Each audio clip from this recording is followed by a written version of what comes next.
Okay, so this is probably going to be a pretty decently long video of me just kind of going over my new and improved setup. I think a lot of people didn't fully understand this concept, but I came across a bit of information while I was sitting there working on better setups and everything. I didn't fully understand how the destructive link was actually giving crit, okay? Now, what I mean by that is at first, when I looked at destructive linked, it reads, targets an allied player to apply a buff, which links you to them for a duration. In our case, our mercenary, right? Obviously not a player, but it's an ally that can be linked. While linked, they use your main hand critical strike chance. The thing is, when I originally read this, I assumed that it was talking about the main hand critical strike chance of the actual base crit of your weapon. This was not correct. Technically, it is looking for main hand critical strike chance, the actual baseline stat inside of your character's stat sheet, right? This is what it's talking about. The other thing too about this setup, when you're using like an Ungils, for example, this critical strike chance that's like being applied through this, the way the game is actually looking at this is it's kind of ignoring external sources of critical strike. So for example, Assassin's Mark hits against cursed enemies have plus 1.5% chance to critically strike. I'm not entirely sure that the game is essentially going to allow the mercenary to actually crit more often using this stat. Same thing for brittle ground. If brittle ground is involved, I don't know if it's going to add base critical strike chance to the mercenary's critical strike. It's only going to care about what the destructive link is telling it to care about, which is your main hand critical strike chance, which is this right here, this little part right here inside of your character stat sheet. So if it's only caring about that, I don't know if it's going to add like the Assassin's Mark or the Brittle Ground. It's really easy to cap the crit anyway if you just use Allgeir with Ungil's Harmony, or Ungils, however you say this name, whatever, it does not matter. It's too easy to cap crit using this method, and I think it's really crazy efficient anyway. It's kind of interesting because inversely, that also means that when you're dealing with these critical strike, like things that have reductions or things that just make you do less critical strikes, 40% less critical strike chance literally gets just ignored by the game because it only cares about this stat on your character stat sheet, right? So if this is 100%, your actual merc just says, I have 100% chance to crit, okay? It won't look at anything else, right? At least that's what it seems like right now. Probably look at brittle ground. It probably won't look at Assassin's Mark or anything that makes the target take a higher chance to crit. All it cares about is what is your main hand critical strike chance, and it sets it to that exact amount, right? I pop flask, I have 100% chance to crit. Okay, my mercenary has a 100% chance to crit, and for that matter, anyone who's linked has a 100% chance to crit. Why this is interesting is because it turns out to get a really high DPS mercenary is way cheaper than one can imagine. So with that being said, I was testing out a couple setups, just trying to see how I could really take a big advantage of this. And it turns out Ungil's Harmony is an insanely broken amulet with this setup. And even further, Combatant using Maralene's Fallacy is crazy, okay? Now, combatants are already really strong with static strike. This has incredibly high single target damage. This combatant is nothing special. This combatant straight up is a combatant that I kind of just threw together, right? These are paradoxicas that straight up don't do a whole lot. Like this has increased critical strike chance, which literally doesn't work on this. So it really only has penetrate, elemental resistances.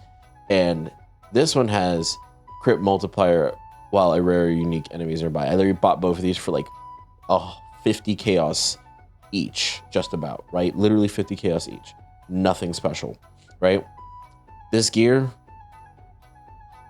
I'm gonna be honest with you, these dropped off of a mercenary. They are literally nothing special. Like actually, this is, see, right? This is like a 25 chaos. I then rolled non-Val. So these gloves right here are nothing special. I literally rolled the implicits on this, but like the baseline glove is 25 chaos, 50 chaos, a divine at best. They were up several days ago. These do not sell. This is a bare bones thing.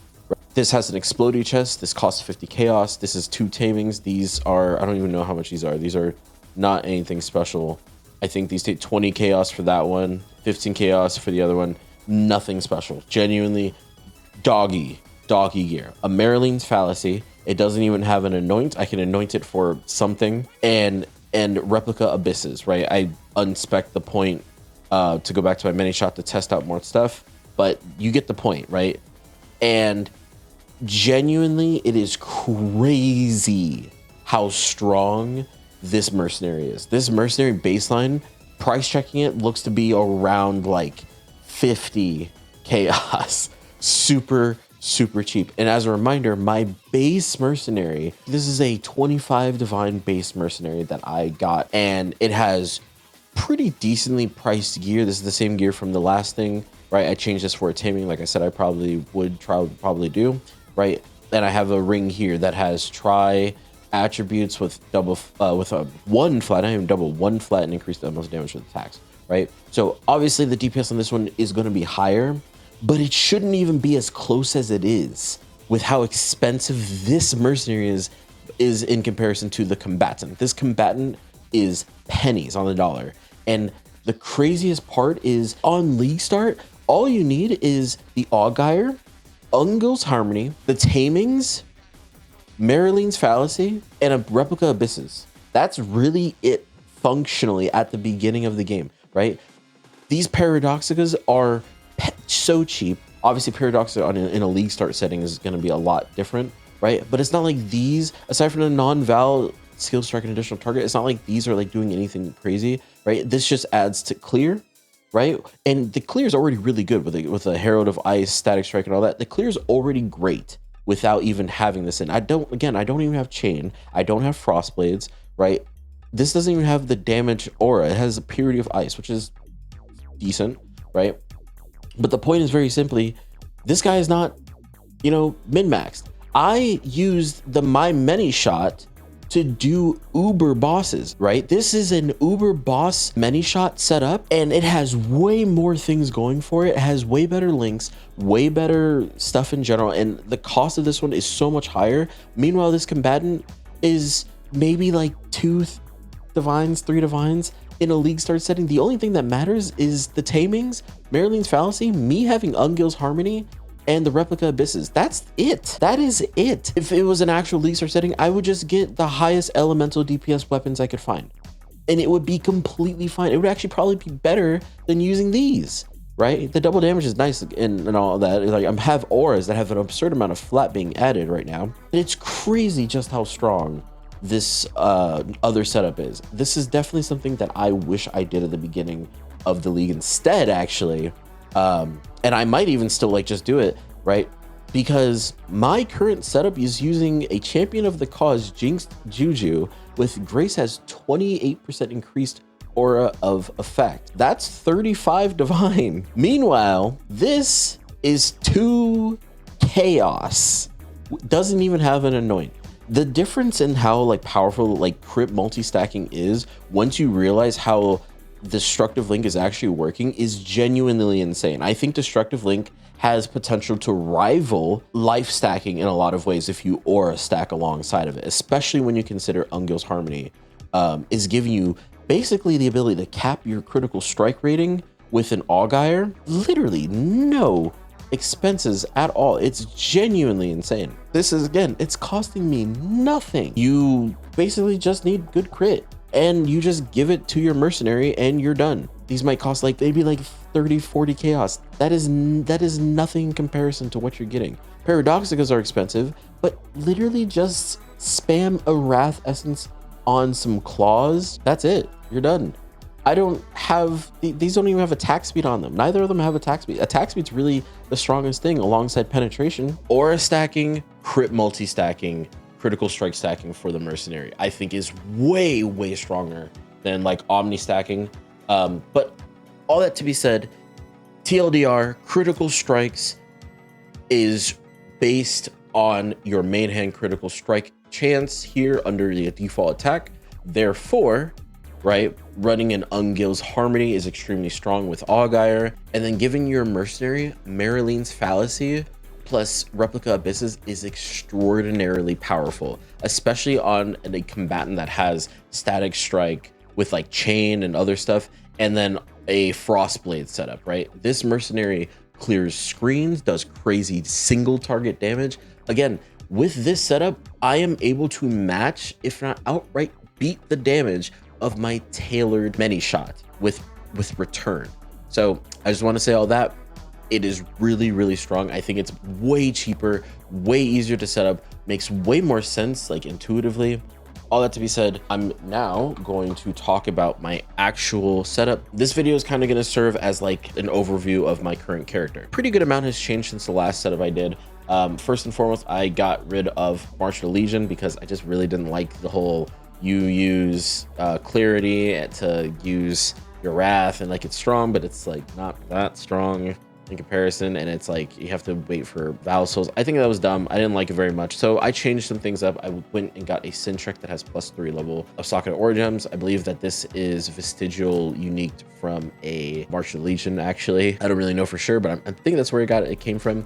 Either way, I mean, you could just use a Sintrek that has the corruption for +2 socketed Aura Gems. So, right, that is a thing. So that's what I would do instead if I didn't have the vestigial, right? It's just like one aura below, but I mean, like, it's not changing that much. In terms of how this setup actually is working, again, we're still aura stacking and everything, but now I have this helmet. It's kind of weird to craft this, but essentially you have to craft this through the use of fossils. The fossils that are needed to craft this are the glyphic fossils and the faceted fossils. Essentially, you're just trying to get +1 intelligence gems and +2 socket aura gems, right? It's a 1 in 4 to get the aura gems. I got kind of lucky. I didn't even have to roll this. I actually had bought this. Someone had put it up like this, and I was like, oh, open suffix. I got energy recharge when I tried to make it, and unfortunately, that sucks, but it is what it is. I basically was buying these pre-fractured, trying to like craft these myself. I got lucky getting to buy the +1 intelligence and aura gems. Normally it's a pain in the ass to try and craft this, but oh well. I then went ahead and did suffixes cannot be changed, and then I used the Veiled Chaos Orb, and I got +2 socketed AoE gems first try. I had an open prefix, so I just crafted the maximum energy shield. I obviously rolled my Eldritch currency to get mana cost efficiency and mana reservation efficiency. Everything feel 10 times better. This is a lot of damage. I have anger and wrath put in here. I have an enlightened orb, which makes my mana a bit better. So just in general, it is making my character just feel a whole lot better. That is one of the changes that was made. I also recrafted my chest piece from the last video. I rolled to get increased non-cursed auras, right? And Grace has increased aura effect. And the reason why Grace is because we are using Iron Reflexes, which converts our evasion to armor. This is granting me quite a lot more armor, sitting at 48,000 armor. I think this is like double from the last video, right? And I have like almost double my energy shield, which I'll talk about in a second. But essentially, when my flasks are up, I get like a crazy amount of armor, right? And this is actually, I need to replace this one. I need a Jade Flask, right? So I'm going to probably have that in the POB, having the Jade Flask there. But otherwise, yeah, I have quite a lot of armor and I feel incredibly tanky, right? I'm pretty sure I am going to, in my showcase that I'm going to have here, is going to have me like basically face tanking a lot of deadly things just to like see what I can survive, really. And I mean, I can survive a lot, apparently. I got my actual aura gems inside my chest piece to be level 21. Probably get my precision to be level 21, but I got the main ones: haste, determination, grace to be level 21. And then the actual chest piece itself, I had fractured this myself. So I got lucky, got the fracture. I literally hit it first try, got super lucky. And then I kind of just like rolled these with Deafening Essence of Loathing Essences is what I was rolling this with, right? Since after I hit the fracture, I just kind of rolled these until I got T1, right? I hit this alongside mana and I just kind of went for the 1 in 3 to remove it with an annulment orb. After I hit it, I crafted Spell Block, League Mechanic, and I hit T1 Regeneration and T1 Fire Res. That's actually both very good because this lets my Fire Res be overcapped a good bit. And the Regeneration is good because I am getting a lot of ES regen since I am also using Zealot's Oath. I now have a Corruption for Grace. Okay, this Corruption is very expensive. not going to sugarcoat it. This corruption is very expensive. It's like 35 divine for on a max roll or something like that. Yeah, 35 divine, and goes up to 75 divine or more. Very expensive getting the grace one. I took like 5 divines to corrupt this myself. You should 100% just corrupt these yourself because they're really cheap. Anyway, Censure of Benevolence. I had corrupted this until I got Cannot Be Ignited. This is also why I swapped off a Purity of Elements. Instead of having Purity of Elements, I have Purity of Lightning. Mostly because Purity of Lightning is just generally also good, right? Less chance I get shocked by any bigger hits. But then also, I don't have Purity of Fire, mostly just because I can't get it into this setup. Not the biggest deal. The only bosses that matter for it are the Trauma boss and the Searing Exarch boss. So I'm not too pressed about it, to be completely honest with you. Frankly speaking, I think it is fine. Still using Augire, right? Still using Asia's Aurora. I got a new ring that has a additional socket, right? Mostly similar to my previous ring, except this one just has the socket, and it's mostly just so I can fit Frostblink in. I have Shield Charge in it as well, and I'm still using Stormblast Mind and Minefield support. So not really functionally anything about my build changed that much, but it basically just means I don't have to do anything awkward with Val Souls. I can just run around, smack, and if I'm bossing, I throw a bunch of mines, and then I'm still just like smacking. As far as my Animate Guardian goes, basically the same thing from the previous video. Nothing's changed. I'm using the exact same Perfect Spirit of Fortune and Perfect Forest Warrior. Nothing's changed there. Animate Guardian, completely the same. I've been kind of thinking about instead getting a Grukdal's Pelt and just kind of dropping the Garb of the Ephemeral. The Never Deal Critical Strikes to me is cool, and the allies' action speed cannot be modified below base value is cool. But I'm going to be honest with you, this guy just kind of dies to chip damage all the time. He's not that good. Probably just going to have to drop it, unfortunately. How I got my ES to be so high is I had leveled up 2 times and got Unnatural Instinct. I believe last video I was level 94. So this pushes my ES up a lot, right? 8,000 just about to 9.2. I got Runegraft of the Fortress. This pushes it up my ES by like another 1,000, like 500, something like that. And then I had changed these points to be over here so that I would get this little bit of ES. Outside of that, though, nothing really changed on my tree at all. I think this is the only thing that actually changed, and I just changed this to be a better cluster that is giving me a little bit of armor and intelligence and increased cold resistance, just so I can properly cap my cold resistance. Critical strike scaling, I think, is definitely much better way to go, especially with a combatant, but I think also critical strike scaling with a many shot works extremely well too. I was already committed to trying Omni, so I just stuck with it. It wasn't bad, don't get me wrong. I want to just make that clear. Omni-Stacking is actually very, very strong. I had very good damage, as you could probably tell in the video.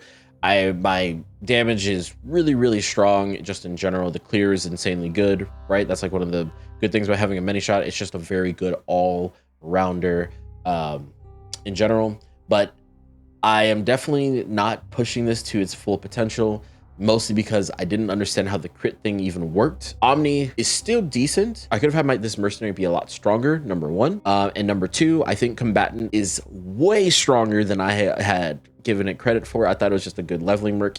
Wrong. I was dead wrong. Combatant is one of the best, if not the best merc for all-rounded everything.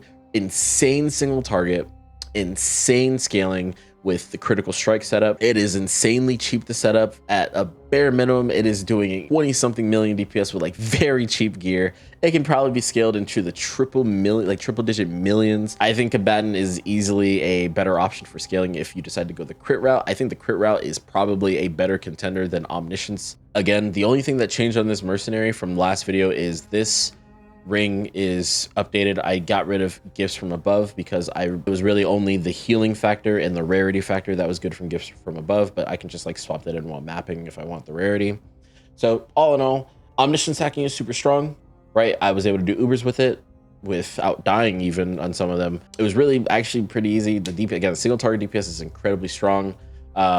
I went for these boots to avoid chill and being frozen because very quickly learned that you really want basically just not get frozen. If I were to redo all of this build from league start, knowing what I know now, I would have not played with the Jinx Juju. I would have played with Unjil's Harmony instead, right? I still would have went champion of the cause. I still would have corrupted a bunch of these to get the Grace aura effect. The damage taken from my Spectre's life before me literally wasn't doing much for me. I mean, like, it made me take less damage, sure, but my Spectres would be dead most of the time anyway, so it didn't matter. But once again, the Omni-Stacking variant on the Many Shot is performing extremely well anyway, but it costed a lot more. If I just instead played with the Combatant, went the crit setup, I think I would have had a way easier time, frankly speaking. So all in all, I have to say this entire build that I've been working on has been quite a journey. It's been a lot of discovery, and I can safely say Mercenaries are incredible. They're very, very, very strong. League start them with full crit. Please do yourself a favor and league start them with full crit. Do not start off flame link, life stacking until you have a lot of money. Your mercenary is going to absolutely slap with so little issues. A Combatant, once again,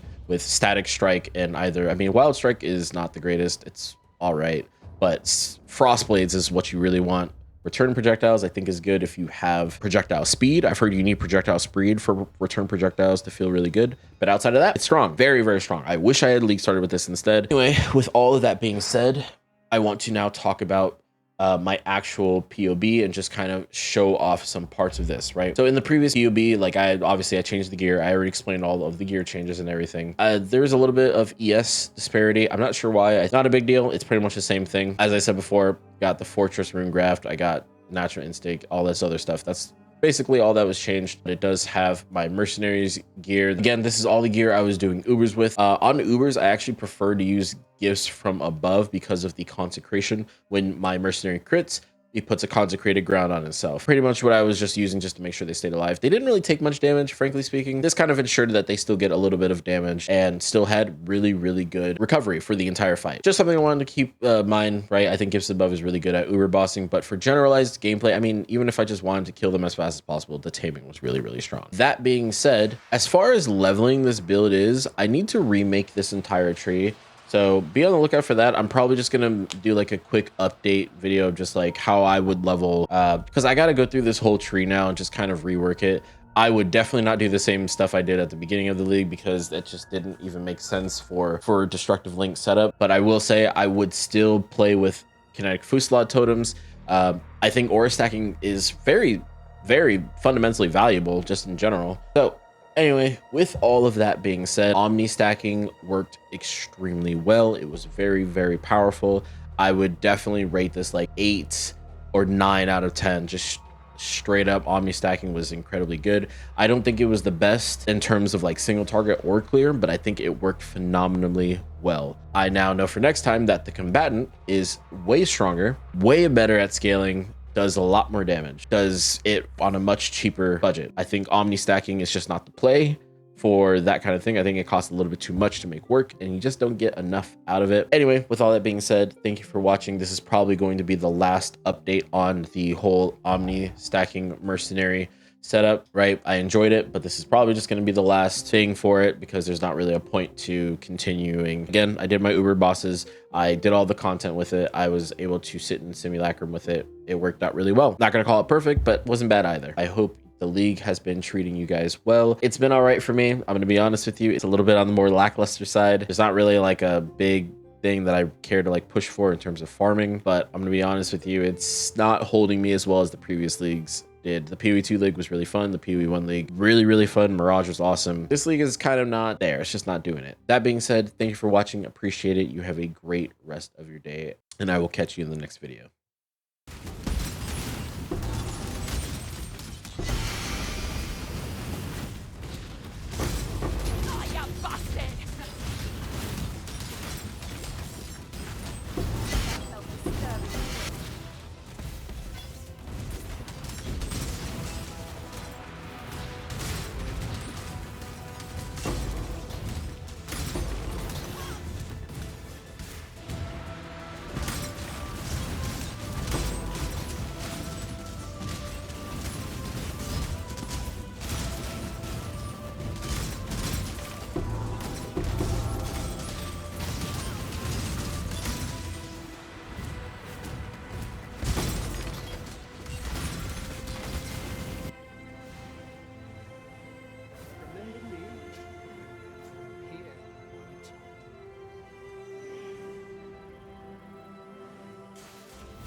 some ingenious designs hidden in his memories. Observe!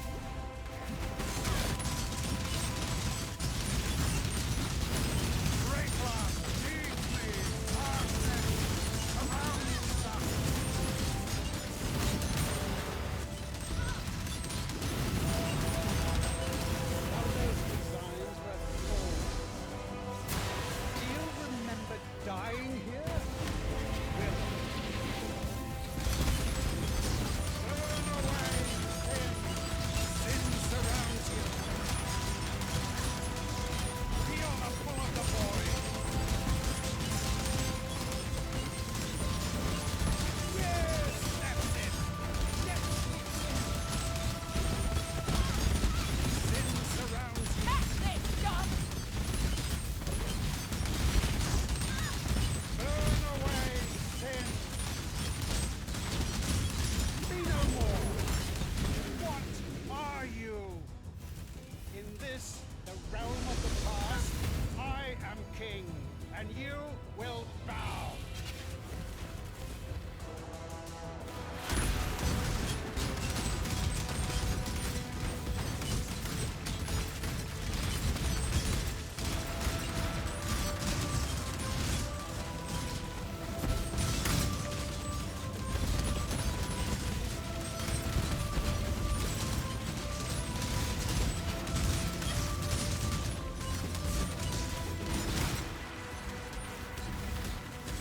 This one is my own creation.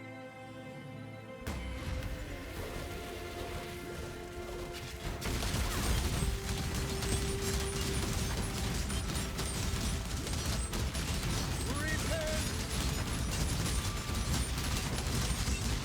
Great love, lead me, darkness, around us.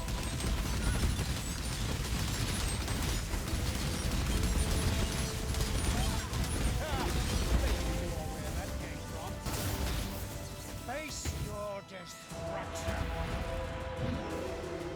Sin surrounds you. Burn away, sin. Feel the pull of the Oh, you bastard! yes, that's it.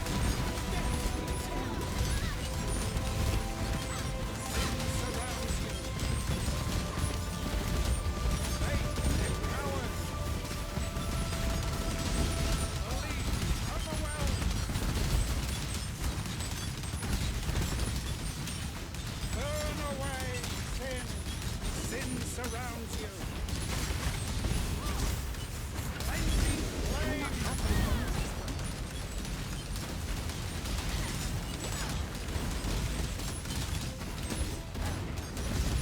Feel the pull of the void. Yes, that's it. Yes.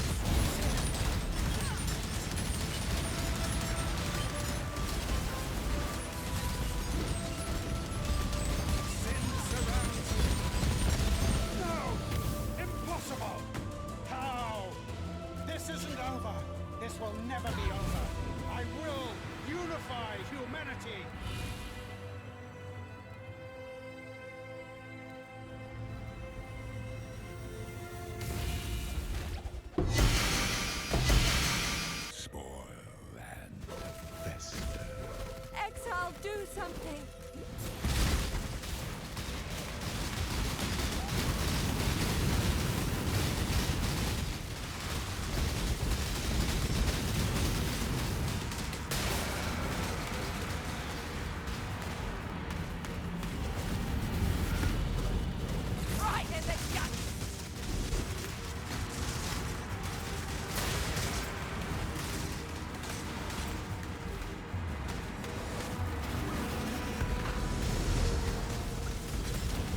You follow in my footsteps, in my father's footsteps. That alone should give you pause.